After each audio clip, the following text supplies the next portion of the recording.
ఇటీవల supreme court SC వర్గీకరణపై ఇచ్చిన తీర్పు రాజ్యాంగ విరుద్ధమని జాతీయ అధ్యక్షుడు చెన్నయ్య, ఎస్సీ ఎస్టీ కేంద్ర ఉద్యోగుల ఉభయ రాష్ట్రాల ప్రధాన కార్యదర్శి కోటేశ్వరరావు, వర్గీకరణ పోరాట వైస్ చైర్మన్ మల్లేష్ శ్రీధర్రావు అన్నారు. గురువారం ఎస్సీ వర్గీకరణకు వ్యతిరేకంగా చలో ఢిల్లీ కార్యక్రమంలో భాగంగా ఢిల్లీలోని జంతర్ మంతర్ వద్ద జరిగిన నిరసన కార్యక్రమంలో వారు మాట్లాడారు. ఈ సందర్భంగా వారు మాట్లాడుతూ కేంద్ర ప్రభుత్వం అన్నదమ్ముల వలె మాల మాదిగలు కలిసి ఉండడం చూసి ఓర్వలేక ఓటు బ్యాంకు రాజకీయాలకు పాల్పడుతూ ఎస్సీ వర్గీకరణ చేసే విధంగా ప్రయత్నం చేశారని, ఎస్సీ వర్గీకరణ 341 ఆర్టికల్ ప్రకారం విరుద్ధమని, కేవలం ఇది రాజ్యాంగ సవరణతోటి సాధ్యమవుతుందని తెలిపారు. త్వరలో 9 మంది జడ్జీలతో కూడిన ధర్మాసనంలో రివ్యూ పిటిషన్ వేస్తామని తెలిపారు. ఈ కార్యక్రమంలో ఉభయ రాష్ట్రాల అధ్యక్షులు, ప్రధాన కార్యదర్శులు, జిల్లా అధ్యక్షులు, మహిళా అధ్యక్షులు మాలల మహాధర్నా కార్యక్రమంలో పాల్గొని విజయవంతం చేశారు.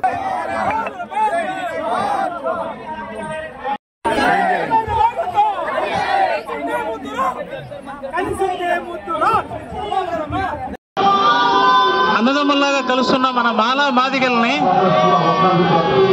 ఈ మనువాద పార్టీలు, ఈ మనువాద కులాలు మనం కలుసుంటే రాజ్యాధికారం మనం చేజిక్కించుకుంటామనే భయంతో చంద్రబాబు నాయుడు టైంలో నుంచి ఈ వర్గీకరణ దొడ్డిదారిన ఆర్డినెన్స్ తెచ్చారు.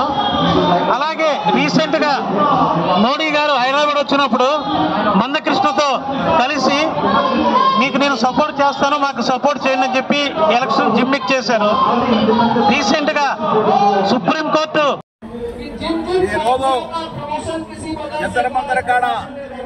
మహాధర్నా ప్రజా సంఘాల జేఏసీ చైర్మన్ జి చెన్నయ్యను ఏంటంటే ఈ సుప్రీంకోర్టు మాకు వ్యతిరేకంగా తీర్పు ఇచ్చినందుకు మేము బాధపడుతున్నాం, వ్యతిరేకిస్తున్నాం.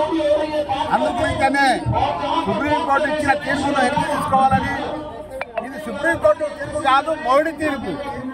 మోడీ గారు వెనుక ఎవరెవరు ఉన్నారంటే కిషన్ రెడ్డి గారు, అదేవిధంగా మన వెంకయ్య నాయుడు, నారా చంద్రబాబు నాయుడు ఉండి నడిపిస్తున్నారని మేము కోరుతున్నాం. ఏంటంటే అంత కుట్ర నడుస్తుంది.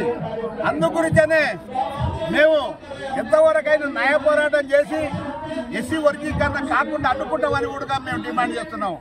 అందుగురించనే సుప్రీంకోర్టు వ్యతిరేకంగా న్యాయమూర్తులతోటి 9 మంది న్యాయమూర్తులతోటి మేము సుప్రీంకోర్టును ఆశ్రయించి మేము పిటిషన్ వేస్తామని కూడా మేము డిమాండ్ చేస్తున్నాం. అందుగురించనే మోడీ ప్రభుత్వం దీని దగ్గర ఉద్యమాలు చేస్తాం, న్యాయ పోరాటం చేస్తాం. మరిన్ని అప్డేట్స్ కోసం మా ఛానల్ని సబ్స్క్రైబ్ చేయండి.